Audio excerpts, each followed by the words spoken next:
Chers amis, bonjour. Nous sommes aujourd'hui dans la paracha Béalotera et au début de la paracha, on va nous décrire la confection de la Ménorah, le fameux candélabre, le lustre qui était dans le Beth Amikdash. Et donc dans cette construction du candélabre, on va dire comme ça dans le début de la paracha, Pezé Maaseh à Ménorah. Voilà, c'est la fabrication de la Ménorah du candélabre.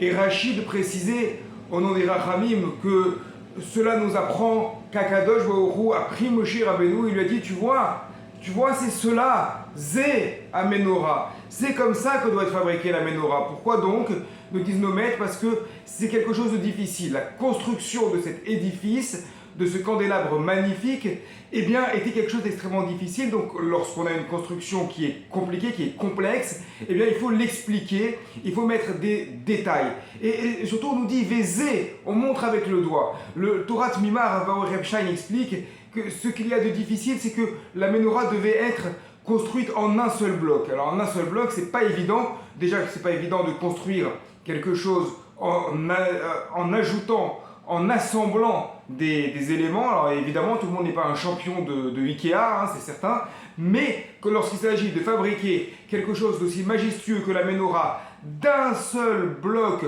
directement coulé, ça c'est quelque chose d'extrêmement difficile. Et ce que dit également le Rav Reb Stein, c'est que tout vient du zé. Ce mauvais zé montre qu'on montre avec le doigt et on trouve plusieurs parallèles comme ça dans la Torah. Et celui auquel on pense évidemment, c'est pour la Haggadah de Pessah. Dans la Haggadah de Pessah, on dit on doit faire la Haggadah de Pessah assis, attablé, installé avec la matzah, avec le maror et avec l'agneau pascal, le korban Pessah. Et on montre, on dit zé. Zéhaman, voilà ça, ou matzazo, c'est cette matzah-là. Et on montre du doigt les choses. Alors la question est très simple, mais qu'est-ce que ça change?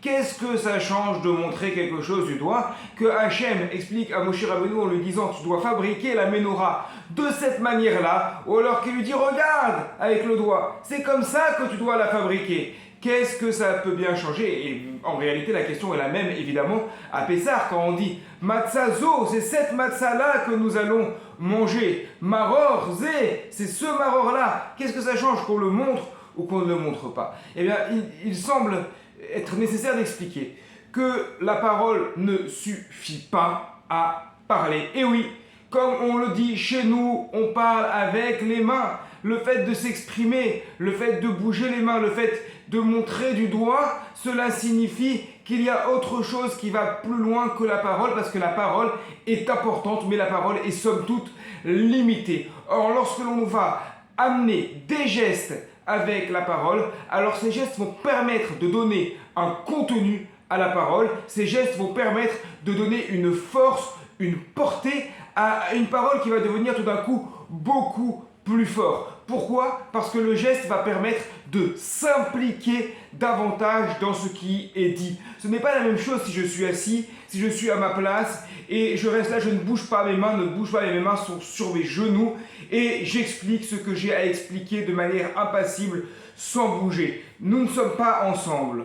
Autant mettre la radio et on m'écoutera directement. Ce n'est même pas la peine de me voir. Mais à partir du moment où je vais commencer à faire vivre le discours que je suis en train de tenir par mes mains, par des gestes, je montre que l'on est ensemble, que l'on est davantage impliqué. C'est exactement ce qui est en train de se passer ici. Si le maître va voir l'apprenti en lui disant « je vais t'expliquer comment faire pour nettoyer ou pour réparer un tuyau de plomberie ». On parle d'un maître plombier avec un apprenti plombier. S'il est là, il se tient, il croise les bras, il lui dit alors voilà, tu dois mettre tel tuyau dans telle vis. Et bon, si on met le tuyau dans la vis, ça va être un peu difficile de faire fonctionner les choses, mais vous avez compris l'idée. Il va venir à côté de lui, il va lui montrer du doigt, regarde, il va lui mettre la main sur l'épaule et il va lui dire regarde, c'est comme ça qu'il faut faire, c'est comme ça qu'il faut procéder. Et à ce moment-là, lorsque les gestes, lorsque le doigt va accompagner la parole,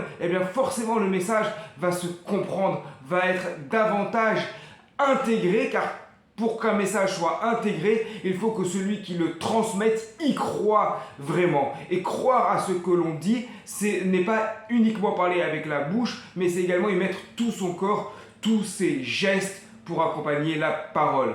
Shabbat Shalom à toutes et à tous.